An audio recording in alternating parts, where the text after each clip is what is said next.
seberapa besar sih pengaruh kondisi finansial itu mempengaruhi kondisi produksi AXI Ibu? Itu cukup mempengaruhi nih. Justru tapi kita encourage karena itu gratis. Justru kita nge-push ibu-ibu dari kalangan sosial menengah ke bawah, kita push dia justru untuk bisa menyusui. Kalau misalnya dia sampai beli susu formula, apa yang terjadi saat susu formula dibeli sama orang yang keuangannya kurang? Akhirnya si ibu atau keluarganya harus mengencerkan susu formulanya. Akhirnya apa? Malnutrisi, akhirnya apa? Stunting. Jadi efeknya itu domino banget.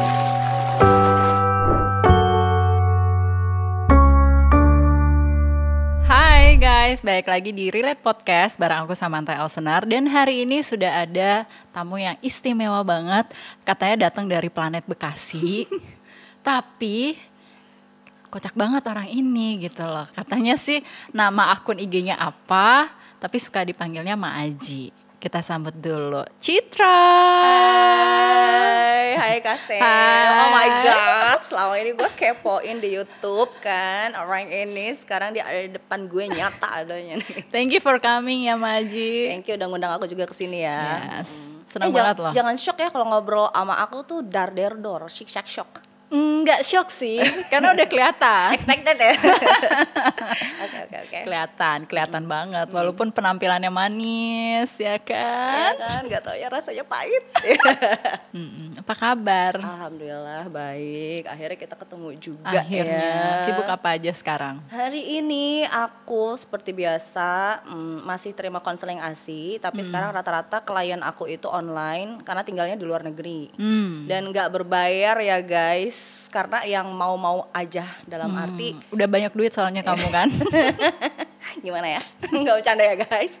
Itu pertama. Terus yang kedua aku masih aktif edukasi di sosmed juga, di Instagram aku ya, khususnya di TikTok juga ada, ngebahas tentang pertetean ya, aku sih nyebutnya pertetean ya, alias menyusui.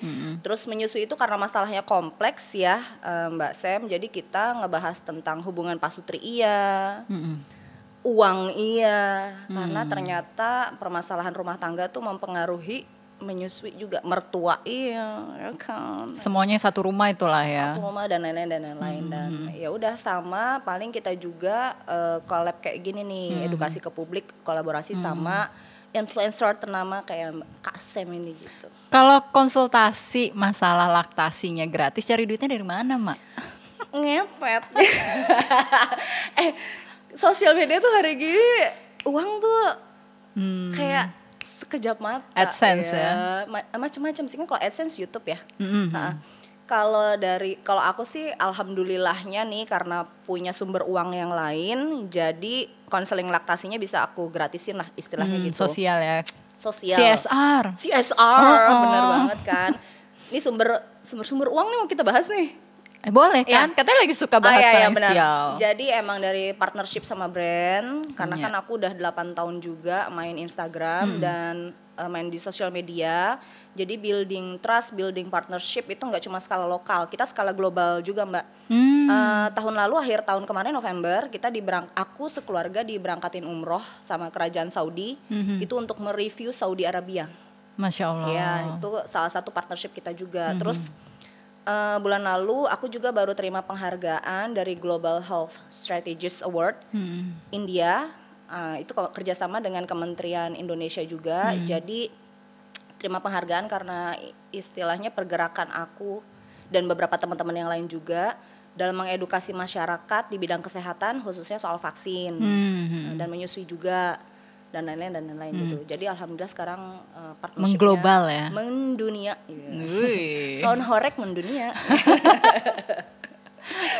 Sound horek lagi. Iya, terus ini juga perduitannya dari sekarang banyak affiliate ya. Affiliate tuh menarik banget tuh teman-teman. Jadi itu juga bisa dimaksimalkan sama dari investasi. Jadi aku juga aktif berinvestasi di beberapa instrumen investasi. Di situ aku naruh uang istilahnya atau trading. Terus nanti dari situ aku juga bisa dapat uang tambahan dan itu lumayan ya. Bitcoin juga? Aku Bitcoin enggak. Masih. Yang koin-koin belum? Iya belum. Masih yang terukur istilahnya. Katanya belinya tahun depan. Diskon soalnya. Gak ada yang tahu ya. Kita lihat aja tahun depan diskon. Sama aku lagi suka main emas juga. Oh iya, Mas naik terus soalnya kan. Pokoknya aku selalu pesan juga tuh ke klien-klien aku. Ini kan lagi nyusuin nih sekarang. 6 tahun lagi anak masuk sekolah. Ya kan? Bahkan aku bantuin klien aku yang baru punya bayi itu, aku bantu hitungin biaya masuk sekolahnya. Ada rumusnya namanya future value. Oke. Dengan asumsi kenaikan biaya pendidikan 10-20%. Sebetulnya inflasi Indonesia itu pendidikan setiap tahun 10%, tapi kenyataannya 20% sebenarnya, Mbak. Alhamdulillah sekolah anak gue nggak nyampe segitu sih. Iya, Bapaknya yang bayar soalnya. Alhamdulillah kan, nggak tahu apa-apa kita ya sebagai istri ya. Jadi aku bantu hitungin biaya pendidikannya, sampai aku bantu arahin nanti taruh uangnya di instrumen apa aja. Salah satu yang aku saranin pasti wajib punya emas fisik. Emas fisik. Jadi beli langsung lunas atau menyicil? Beli langsung lunas. Jadi kayak nabung tiap bulan emang diarahin ke situ ya. Betul. Nah jadi sebagian ada yang dialokasiin ke surat berharga negara. Itu kan sesuatu yang sifatnya digital ya. Tapi kita harus diversifikasi aset kita. Jadi beberapa orang tua yang baru punya bayi juga aku arahkan harus punya pegangan fisik. Selain kalau megang uang cash kan akan kalah sama inflasi ya. Nah jadi aku arahkan mereka untuk harus punya emas fisik juga gitu. Benar. Tapi gini, kaitannya sama dunia laktasi dan finansial, seberapa besar sih pengaruh kondisi finansial itu mempengaruhi kondisi produksi ASI ibu? Oke, ini menarik ya pertanyaannya ya. Karena sebetulnya pernah ada yang nanya belum? Ini belum ada yang nanya, Tapi kondisi istilahnya gimana ya? Status sosial. Kalau status sosial itu udah ada penelitiannya. Tapi sama ini pendidikan. Iya, level pendidikan.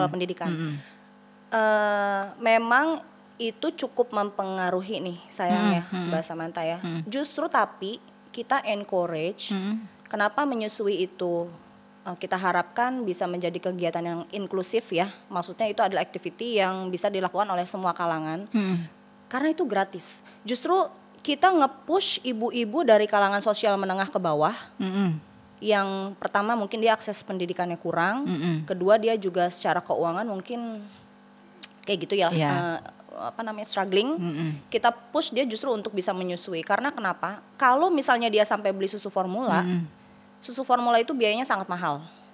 Apa yang terjadi saat susu formula dibeli sama orang yang keuangannya kurang, untuk bisa ngasih makan bayi dengan susu formula aja itu sebulan habis bisa sekitar 3-4 juta. Itu baru susu formula doang ya teman-teman Gen Z yang belum punya bayi di sini. Sebulan. Itu buat susu formula doang mereka harus. Itu yang paling murah susu formulanya? Yang soso harganya soso. 3-4 juta itu buat susu bayi doang. Dan apa yang terjadi? Belum popoknya. Belum resiko kesehatannya ya Mbak. Kalau susu formula berarti anaknya harus bolak-balik ke dokter. Apa yang terjadi? Akhirnya si ibu atau keluarganya harus mengencerkan susu formulanya. Oh my God. Dengan diencerkan, karena mahal kan Mbak. Jadi yang misalnya harusnya dalam takaran 200 mili harus ada 5 sendok atau 6 sendok. Dia bikin 200 mili itu hanya 1 sendok, bayangin. Sehingga apa? Gizi bayinya tidak cukup. Akhirnya apa? Malnutrisi, akhirnya apa? Stunting. Jadi efeknya itu domino banget. Makanya kita encourage justru ibu-ibu yang belum punya ya.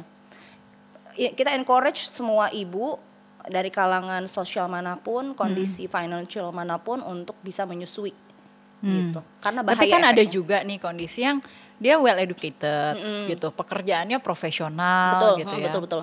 Dia bisa aja sebagai dosen, bisa aja sebagai dokter atau perawat atau mungkin psikolog juga gitu. Tapi nggak keluar ASI-nya. Jadi kalau di ilmu laktasi, ASI tidak keluar itu kita sebutnya persepsi. Iya, itu hanya persepsi dia, ASI-nya tidak keluar. Jadi gini Mbak, kebanyakan nih kejadiannya adalah saat bayi baru lahir, itu ibunya kan ceprot bayinya keluar gitu kan, kurang panjang gitu kan. Terus si bayi langsung ditaruh ke nenek ibunya nih, disusui. Inisiasi menyusui dini ya. Apa yang terjadi? Si ibu punya, ini si bayi, ibunya tuh bertanya-tanya, ini si bayi beneran netek nggak sih, ASI-nya beneran keluar gak sih? Begitu dia meragukan. Pertama dia meragukan, kedua omongan dari sekelilingnya itu mempengaruhi. Contoh mertuanya ujuk-ujuk datang kan nih masuk ke ruangan, ih tetenya kecil banget, nggak ada tuh ASI-nya, Kan ada yang besar juga. Yang besar juga belum tentu ada ASI-nya, Ibu. Oh gitu. Ya, jadi bukan kumpulan lemaknya udah ada. Itu lemaknya doang, tapi saluran ASI-nya tuh belum. Tapi saluran ASI yang mempengaruhi. Jadi maaf kata atau brut itu belum. Kalau misalnya dia nggak ngerti tekniknya, besar kecilnya tete itu bisa apa ya? Bisa mispersepsi itu si ibunya, intinya kayak gitu.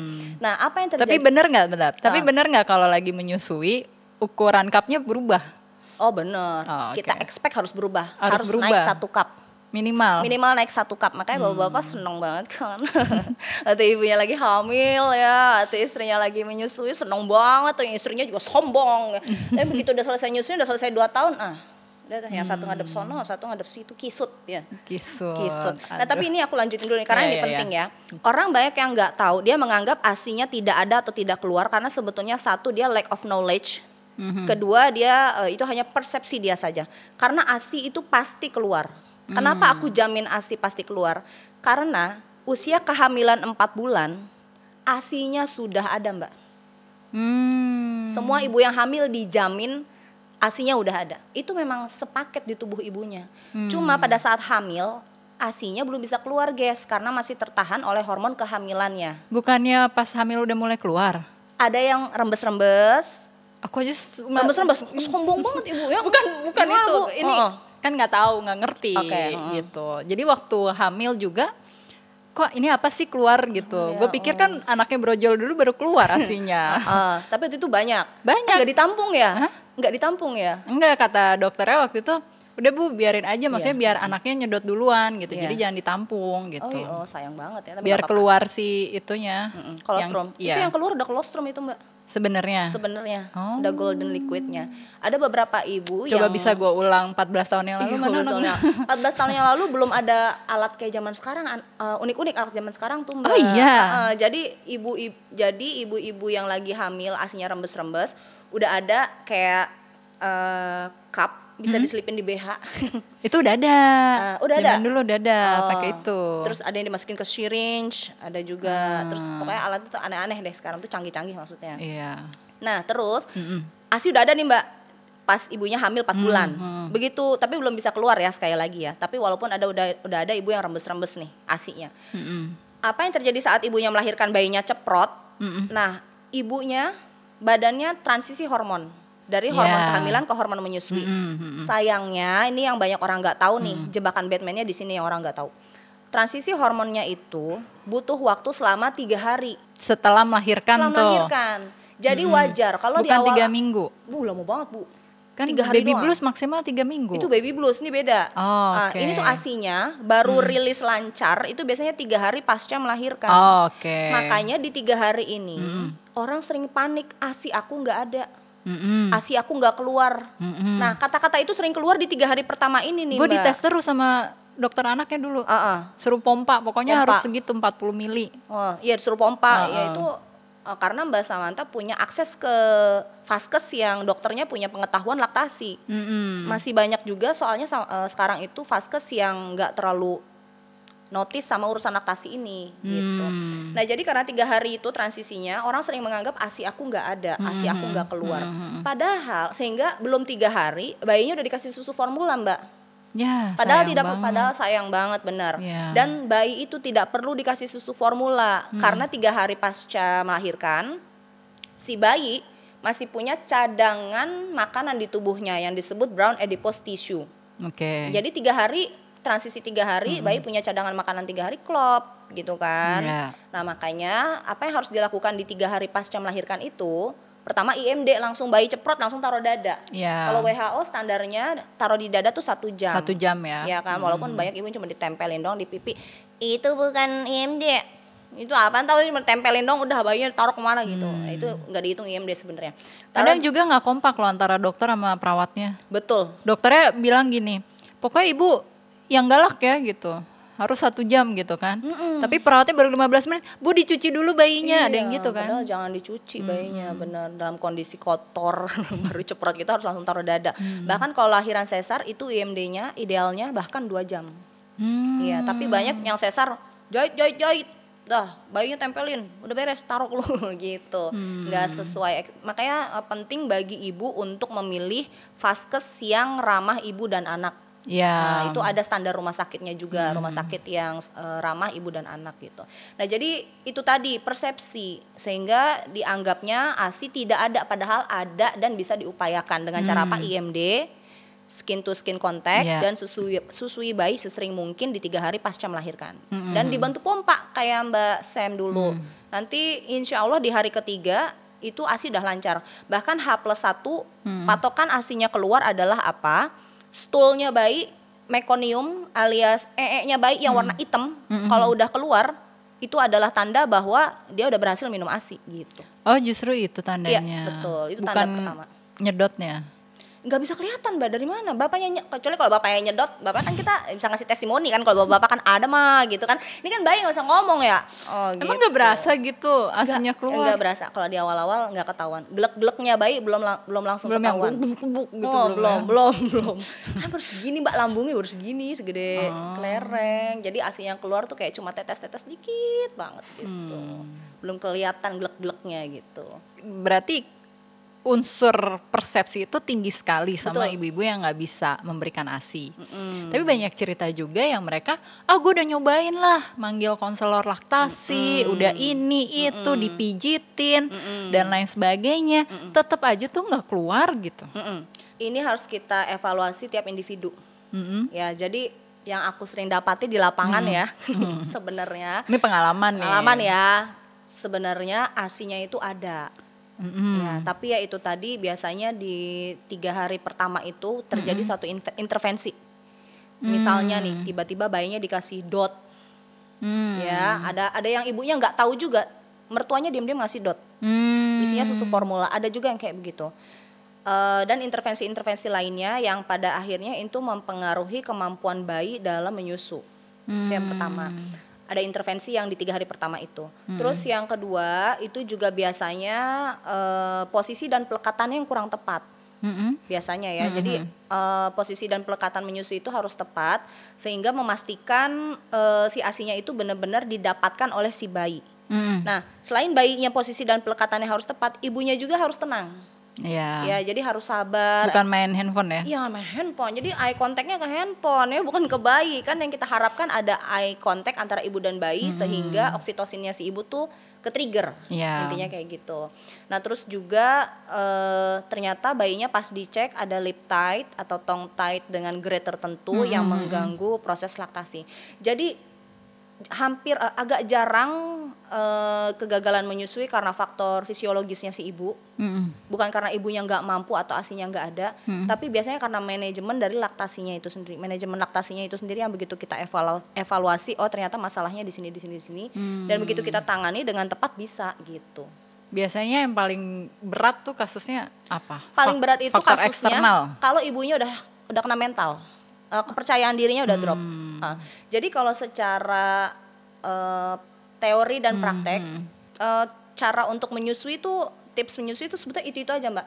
Nanti dinamikanya itu adalah pada saat kita konseling dengan ibunya, kondisi mental dia seperti apa, kepercayaan diri dia seperti apa, dan dukungan dari sekitarnya itu seperti apa. Jadi hal-hal yang intangible kayak begitu ternyata yang mempengaruhi. Tapi kalau fisiologis, biologis ibunya sebetulnya baik-baik aja. Teteknya ada, teteknya gede gitu kan, atau teteknya nggak gede tapi dia salurannya itu cukup gitu ya. Kita pencet ASInya muncrat gitu, bahkan muncrat juga kadang sampai banjir gitu ya. Terus nggak ada masalah hormon, proses melahirkannya juga oke. Ternyata begitu kita perdalam ini masalahnya di emosional dan psikologisnya si ibu gitu. Tapi ada juga yang kondisinya ibu yang ngebelain banget. Pokoknya mau ada intervensi dari luar, ayo ditambah susu formula untuk mengejar milestone-nya anak dan lain sebagainya. Enggak, dia nggak mau gitu. Enggak, pokoknya bisa. Tapi berat badannya anak nggak naik, walaupun kalau diukur di pompa gitu, jumlah ASInya sesuai. Dengan misalnya kayak baru lahir harus berapa mili, umur 1 bulan harusnya udah bisa produksi berapa, tuh selalu ada peningkatan gitu. Tapi di anaknya berat badannya meningkatnya justru susah. Ya, ini kalau di masalah berat badan anak, ini biasanya ada beberapa faktor nih Mbak Sam. Yang pertama, kita harus cek juga sekali lagi posisi dan pelekatan menyusui itu ngaruh ya. Misalnya Mbak Sam minum dengan posisi seperti ini sama seperti ini, mana yang lebih enak, minum kayak begini atau minum kayak begini? Dari depan dong. Dari depan dong, ya kan. Bayi pun begitu Mbak. Jadi ada bayi yang posisi menyusuinya itu, dia badannya lurus ke atas, tapi kepalanya miring ke tete. Hah, Jadi gimana? Jadi dia neteknya begini nih, tapi badannya tuh ke atas. Oh, ininya jadi terganggu tenggorokannya. Jadi dia nggak maksimal untuk meneteknya. Iya. Sementara posisi bayi pada saat menyusui itu harus nempel seperti cicak. Jadi tangan satu di atas, tangan satunya di bawah. Biasanya ke belakang kan. Badannya lurus gitu kan. Nah itu yang benar kayak begitu, bukan tangannya ngumpul semua di depan begini. Nah jadi posisi dan pelekatan tuh mempengaruhi, itu yang pertama, mempengaruhi kemampuan bayi dalam mendapatkan ASI-nya. Terus yang kedua, ini ibunya harus kita cek, dia ada pumping juga atau enggak. Karena pumping yang dibarengin sama DBF, direct breastfeeding, itu akan membuat ASI-nya jadi overproduction, overlactation. Akhirnya apa efeknya? Si bayinya jadi dalam tanda kutip mendapatkan fore milknya lebih banyak daripada hind milknya. Jadi ada ASI yang cair, ada ASI yang kental. Nah awal-awal yang keluar itu fore milk biasanya. Dia udah kenyang sama fore milknya, belum dapat hind milknya, dia udah kenyang duluan. Nanti kita bisa cek itu semua sebenarnya Mbak di kotorannya si bayi, di pupnya si bayi. Oh gitu. Nah ibu-ibu yang baru punya bayi, dia tiba-tiba menjadi ahli tai bayi tuh. Karena dia menyusui si bayi, harus sampai ngecek ke popoknya si bayi. Harus kan. Pipisnya ini tebelnya seapa nih? Karena kita expect dalam sehari pipisnya harus 6-7 kali tuh bayi. Kan kita nggak tahu 6-7 kali tuh berapa banyak. Patokannya adalah pampersnya berat setiap 4 atau 5 jam. Terus stool alias nya si bayi, kita harus notice itu warnanya apa. Kalau warnanya kehijauan, nah ini yang harus dievaluasi. Berarti si bayi menyusunya nggak optimal. Tapi yang kalau warnanya udah kuning keemasan, warna nya si bayi, itu yang kita expect gitu. Tapi biasanya bukannya warnanya di awal-awal ijo-ijo gitu, kayak cabai gitu? Iya, kalau kita di minggu pertama kan? Di minggu pertama, tapi kita expect dia harusnya udah golden. Sebenarnya langsung di minggu pertama tuh udah langsung golden. Kita golden, itu adalah tanda bahwa dia menyusuinya optimal. Warna nya aja harus emas, ibunya kan seneng emas. Tapi ada juga kan, iya sih, kamu tuh bling-bling.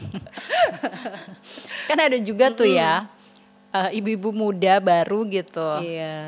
Pas di rumah sakit kayak anaknya lancar minum, begitu sampai rumah tidur aja anaknya. Tidur aja ya, benar. Itu sebetulnya tanda bahwa bisa jadi di awal bayinya nggak IMD.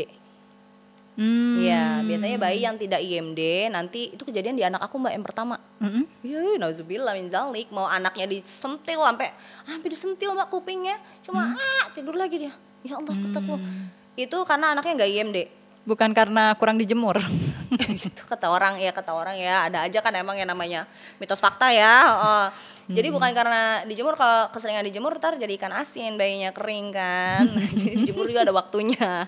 Biasanya tuh karena itu tadi ya, nggak IMD sehingga mempengaruhi keaktifan bayi dalam menyusu. Terus di 3 hari pasca dilahirkan itu bayinya nggak dirangsang skin to skin.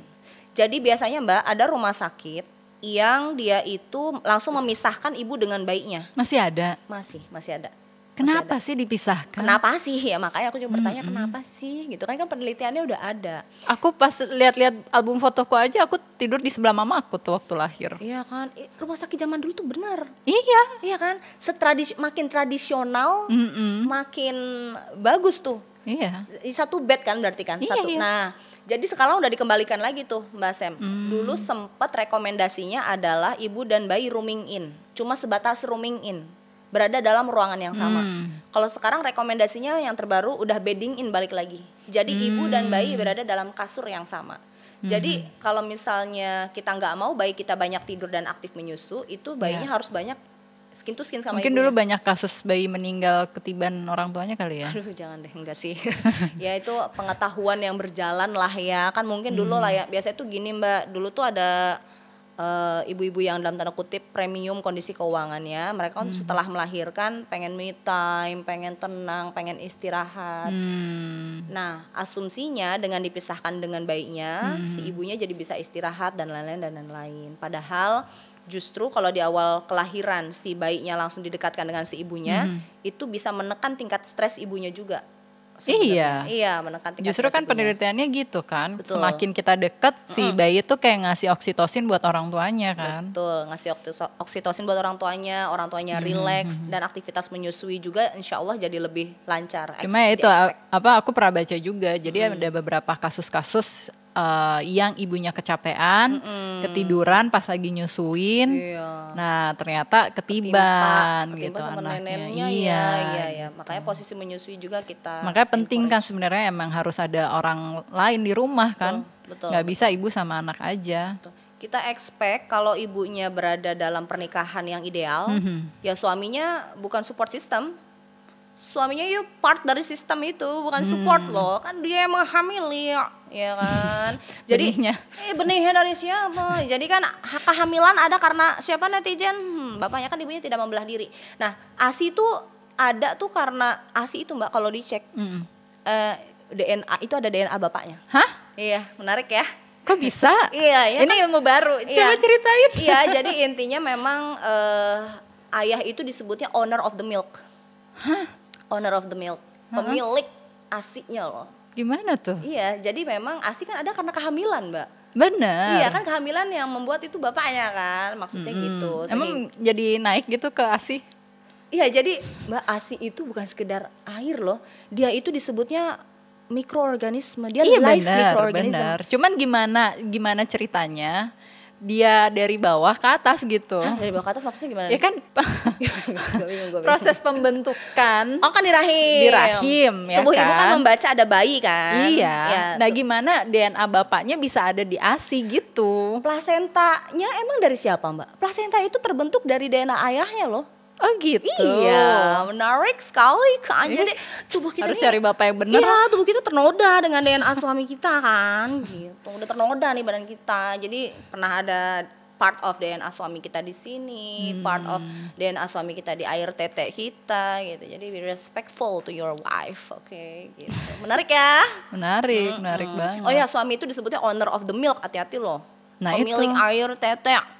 Gimana ceritanya? Ya, enggak sih, jadi kan coba jelasin. Iya, jadi dengan bahasa manusia. Bahasa bayi ya kalau kata anak Gen Z ya. Jadi simpelnya Mbak, begitu tubuh kita dihamili, gitu kan, secara otomatis tubuh ibu mengirim sinyal ke otak di usia kehamilan 4 bulan nih untuk memproduksi ASI. Dari mana itu ASI bisa ada? Kamu tahu nggak, di Quran itu disebut loh, ASI itu asalnya dari darah. Keren loh Quran itu. Yeah. Quran itu very scientific ya. Jadi dia Quran itu satu-satunya kitab suci yang merekomendasikan menyusui itu sampai 2 tahun. 2 tahun. Sama seperti WHO juga rekomendasinya 2 tahun. Dan gak cuma surat Al-Baqarah, banyak surat Al-Luqman dan lain-lain itu merekomendasikan menyusui. Bahkan Quran itu udah memprediksi bayi yang lahir prematur juga. Jadi di surat Al-Luqman itu disebutkan 2 tahunnya itu sebetulnya 30 bulan. Totalnya 30 bulan itu adalah total dari hamil dan menyusui. Totalnya. Jadi kalau ibunya hamilnya 9 bulan, dia menyusuinya cukup 21 bulan aja. Tapi kalau jadi udah mulai disapi tuh 21 bulan. Betul. Kalau orang muslim sebetulnya nggak harus nunggu usia bayi sampai 2 tahun. 21 bulan sudah boleh disapi. Tapi kalau ada yang sampai over sampai 3 tahun, 4 tahun. Oke, nggak apa-apa. Tapi kalau kita kualitas ASINya masih bagus. Kualitas ASI selalu bagus, tapi di sini adalah anak kan punya kebutuhan yang berbeda, nutrisi yang berbeda. Terus di usia setelah 2 tahun dia harus dilatih yang lain kan Mbak, stimulasinya kan, kemandiriannya dan lain-lain. Jadi di expect itu sudah disapih untuk kita latih untuk hal yang lain gitu. Nah terus jadi 30 bulan itu kalau bayi yang prematur lahirnya 6 bulan itu disusuinya 24 bulan di expectnya, karena totalnya adalah 30 bulan. Oh, gitu. Nah peran ayah itu bahkan di Quran dimention juga bahwasannya jadi ibu itu bukan diwajibkan menyusui, yang wajib tuh ayah loh, hati-hati. Kalau untuk ibu itu kalimatnya hendaklah ibu menyusui sampai 2 tahun, it's just a recommendation. Ibu di encourage untuk menyusui 2 tahun. Dan terus kalimat selanjutnya tahu nggak apa? Dan kewajiban para ayah lah, mati kalian semua. Kewajiban para ayah untuk apa? Menafkahi, memberikan pakaian, memberi makanan yang layak. Tadi kaitannya sama finansial, bahwa penting gitu. Betul. Kondisi finansial itu oke. Betul, dan lain-lain. Jadi di sini makanya disebutnya owner of the milk. Nah, terus juga gini Mbak, dalam tatanan sosial siapa sih yang bertanggung jawab untuk menafkahi istri? menafkahi keluarga. Ya, suaminya suami kan? Dong kan, ya kan, suami. Nah, apa nafkah bagi bayi yang baru lahir? ASI. ASI. Jadi siapa yang bertanggung jawab menafkahi bayi dengan ASI itu? Bapaknya. Jadi bapaknya harus berpikir bagaimana caranya biar istrinya makan yang enak terus. Lanjut apalagi Mbak? Dikasih kebahagiaan. Lanjut apalagi? Dimanjain. Lanjut. Ini apa kita lagi? belum ngomongin ini nih. Duit. Jadi intinya harus dipenuhi kebutuhan emosionalnya. Tapi kayak gini tuh semakin bikin laki-laki menunda menikah loh. Makin jiper mereka. Itu it's all about mentality ya. Kalau mentality dia maskulin, dia nggak akan merasa jiper. It's an honor for them untuk memprovide seorang wanita. It's all about mentality and perspective sih kalau menurut Dengerin tuh Gen Z tuh. Kalau ngomong langsung ya, kita mah ya. Oke, kalau produksi ASI untuk anak kembar. Menarik. Kan banyak nih fenomenanya sekarang dengan bisa program IVF. Jadinya bisa program anak kembar. Betul. Sekali hamil tapi bisa dapat 2-3 anak. 5 anak kan. Ada gitu. Yang 8 kayaknya ada tuh di Amerika juga ya. Kucingnya langsung ya. Di sana banyak orang yang suka punya keluarga banyak anak langsung kan. Gitu ya. Oke menarik. Gitu. Jadi apakah memang ASI itu mengikuti kebutuhan tiap anak atau ya udah segitu aja sih sebenarnya, tinggal dibagi aja gitu. Ini juga menarik ya. ASI itu dari badan yang kecil kayak aku kecil nggak sih? Aku juga kecil. Aku juga kecil. Dari badan kayak kita nih Mbak, ASI itu bisa kita modify, mau banyak mau sedikit itu bisa. Walaupun anaknya yang lahir cuma 1, ya, mau banyak mau sedikit itu bisa. Dari makanan atau dari? Karena proses produksi ASI itu supply by demand. Menarik ya. Semakin sering ASI-nya dikeluarin, otak kita akan berpikir, wah heboh nih, ternyata aku harus ngeluarin banyak nih, harus produksi ASI. Semakin banyak ASI-nya dikeluarin, otak kita akan berpikir makanya tadi bahwa persepsi itu kebutuhannya tinggi, makanya persepsi itu, betul. Nah, tapi sayang kalau kebanyakan kan? Iya, kalau kebanyakan itu, kalau bayinya cuma 1, salah satu efeknya tadi masalah berat badan, jadi nggak naik malahan karena over lactation itu. Tapi kalau untuk yang bayinya kembar, ya memang kita expect akan cukup Mbak. Jadi ASI itu kalau manajemennya tepat, pasti cukup. Itu yang bisa aku jamin, pasti cukup. Mau berapapun jumlah anaknya. Tinggal, asal nggak rebutan aja ya. Iya, tinggal kan tete cuma 2 kiri kanan ya. Kalau anaknya 5, berarti itu harus yang ngedukung sekampung Mbak. Kan kita pernah dengar gak sih, it takes a village to raise a kid kan. Itu kalau anaknya 1, kalau anaknya 5 harus ada dibantu suami. Satu anak 1 babysitter kayaknya. Satu anak 1 babysitter, 1 babysitter 4 juta lah, 8 juta ya sekarang ya. Nggak tahu loh. Bapak-bapak yang muda-muda nggak pakai babysitter soalnya. Udah merit Pak, berapa Pak biaya rumah tangga? Nggak pernah tahu. Iya babysitter. Ya artinya kalau misalnya bayinya kembar, kita expect tentunya peran aktif dari keluarga inti yang ada di rumahnya. Gitu. Karena itu bisa. Ada kok Mbak, aku pernah punya teman, kita waktu itu saling dukung ya, kan dia konselor laktasi. Dia harus ngebantu ibu yang menyusui 5 anak. Ya jadi kita bantu support juga. 5 anak, 5 bayi, misalkan ceprot 5. Masya Allah ya. Emang itu tapi tekniknya luar biasa sih. Itu beratnya berapa tuh 1 anak pas lahir? Segede aqua seliter. Kecil-kecil mah. 2 kilo ada? Atau kurang? Enggak, kurang dong. Kurang dong, kan segede-gede aqua seliter doang. Kan berbagi tuh, berbagi ruang. Ibunya juga waktu hamilnya kan gede banget kan. Tapi emang waktu itu ibunya kita kita encourage untuk bisa nyusuin dan lain-lain sampai akhirnya bisa nyusuin si 5 bayinya itu gitu. Wow, karena memang datangnya dari kalangan yang berada. Enggak. Justru dari enggak berada. Jadi kita encourage untuk bisa menyusui justru. Karena kalau dibantu sufornya itu kita khawatirkan akan diencerkan sufornya, malah anaknya malnutrisi, malah akan jadi stunting, bahaya.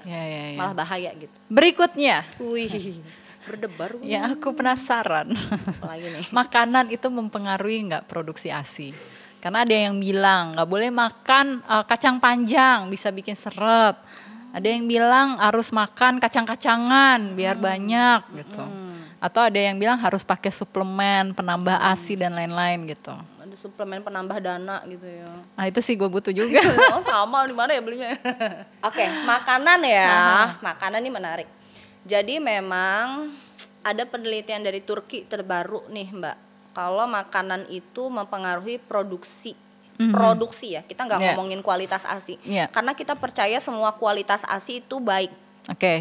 Kualitas ASI itu bagus, baik untuk ibu yang datang dari kalangan menengah ke bawah, misalnya setiap hari makannya tahu tempe, apa kayak gitu, kualitas ASI dia tetap bagus, tapi badan dia yang akan dikorbankan, kesehatan ibunya yang beda-beda, gitu. Nah, jadi diambil DNA-nya semua tuh gitu ya. Diambil nutrisi ibunya. Karena badan wanita itu menariknya adalah dia akan mengutamakan si bayinya dulu. Jadi kalau misalnya dia lagi hamil, makanan yang dimakan itu akan diutamakan untuk janinnya dulu. Kalau dia menyusui, makanan yang dia makan akan diutamakan untuk ASI-nya dulu. Intinya kayak gitu. Nah, makanan untuk, aku sering dapat pertanyaan gini, kalau ibu menyusui tuh boleh diet gak sih Mak? Boleh nggak tuh? Jawabannya boleh apa nggak? Wah, justru harus diet. Karena definisi diet itu bukan langsing cinta. Justru makannya benar. Definisi diet adalah manage makanan. Justru makannya itu harus benar, harus diet ibu menyusui itu. Kita expect ibunya itu sehari makan 3 kali dengan 2 kali snack time. Dan dalam piring makannya itu ada gizi seimbang dengan setengah porsinya itu adalah protein sendiri. Protein hewani campur protein nabati. Gitu, protein hewani protein nabati itu udah setengah piringnya sendiri. Jadi bukan makanannya di double portion, enggak, tapi kalorinya cukup. Jadi tambahan kalori untuk ibu yang lagi menyusui adalah sehari sekitar 1.500 kalori. Tambahannya. Jadi itu untuk ASI-nya doang, belum untuk dirinya sendiri. Tapi bukan berarti makanannya di double portion. Bukan berarti beli martabak terus tiap malam ya. Itu modus ya kan. Kalau doyan sih nggak apa-apa, kan martabak protein hewani ya. Ya tergantung martabak manis apa bukan. Oh iya benar. Martabak manis sih gula doang. Jangan dong yang nutritious ya, yang nutritious makanannya. Jadi kita bisa atur pola makannya, kita buat makanannya kenyang dengan porsi yang enggak berlebihan, tapi kalorinya yang kita tinggiin. Contoh ya Mbak Sam, makan nasi biasa sama makan nasi uduk, itu kalorinya tinggian mana? Uduk. Jadi memang yang akan kita mainin itu adalah kalorinya. Nasinya kita tambahin lemak tambahan, misalnya gitu. Ikannya cara masaknya kalau makan jadi ikan, pengen makan nasi lemak tuh nggak? Udahan aja yuk, udah ya kita mau makan. Enak ya nasi lemak ada kacangnya lagi. Nasi lemak itu udah balance nutrition loh dia. Iya. Sayur ada, protein hewani nabati ada, nasinya tinggi kalori, ada sambelnya ya kan kalau Bu Sui. Itu kan ngasih ide kan gue. Kalau Bu Sui suka sambal boleh. Terus nanti di snack time, snack time juga kita expect ibunya makan protein hewani juga. Sehari telur, aku selalu rekomendasiin ke klien aku, ibu yang lagi menyusui makan telur itu sehari 6 butir. Itu boleh tuh? Boleh. Kayak mau nge-gym ya? Iya bener banget. Mbak, menyusui itu nge-gym, jangan salah. Iya kan. Gue malah lebih kurus waktu menyusui. Iya kan, kurus banget kan, langsing ya, toket gede gitu kan, mantep ya. Nah jadi justru jangan salah, bakar kalori tertinggi itu ibu menyusui. Iya. Makanya asupannya habis langsung gak bisa main-main. Telur sehari 6, itu aku selalu expect klien aku makan itu. Gak mesti 6 langsung wop-wop kan, bisa ya, dibagi pagi 2, snack time yang pagi 2, snack time yang sore 2 gitu misalnya, atau gimana. Nah terus juga air kaldu aku juga selalu encourage. Memang mahal bikinnya, tapi ya kalau ada budgetnya boleh bikin. Karena air kaldu itu kalau cara bikinnya benar, dia itu high asam amino, tinggi asam amino. Iya, dia bagus banget untuk recovery ibu yang baru melahirkan, dan juga sebagai dasar untuk pembentukan ASI juga tuh. Gitu. Kalsium juga ya. Kalsium. Nah, terus kalau penelitian yang dari Turki itu udah membuktikan bahwa ibu yang banyak makan daging merah itu produksi ASI-nya akan lebih tinggi. Ya, tapi emang agak pricey. Jadi kalau ini aku kembalikan aja. Yang penting selama itu balance nutrition, it's okay. Tapi kalau ada budget untuk tiap hari makan daging merah, tiap hari ke Abuba, tiap hari Holiko, bokeh dah tuh. Ya pokoknya daging merah olah sendiri ya. Nah itu bagus banget buat si ibunya. Jadi nih kalau kita hitung gitu ya, ibu-ibu yang sedang dalam masa menyusui, aduh gue tahu nih pertanyaannya anaknya satu, gue tahu lagi pertanyaannya nih. Idealnya ongkos makan dia tuh per bulan berapa? Idealnya ongkos makan per bulan dia berapa? Ibu Samantha, telur 1 tray berapa netizen? Berapa? Telur 1 kilo? Telur tray berapa sih? Sekilo ya kan? Pokoknya 30. Gak tahu jujur karena yang belanja suami aku. Pokoknya telur satu tray gitu aja. Satu tray itu kan bukan 1 kilo 30 kan? biji. Iya bukan 1 kilo. Bukan 1 kilo. 1 kilo lebih itu. Iya. Itu satu tray aja habis cuma 2-3 hari. Iya. Iya, 2-3 hari.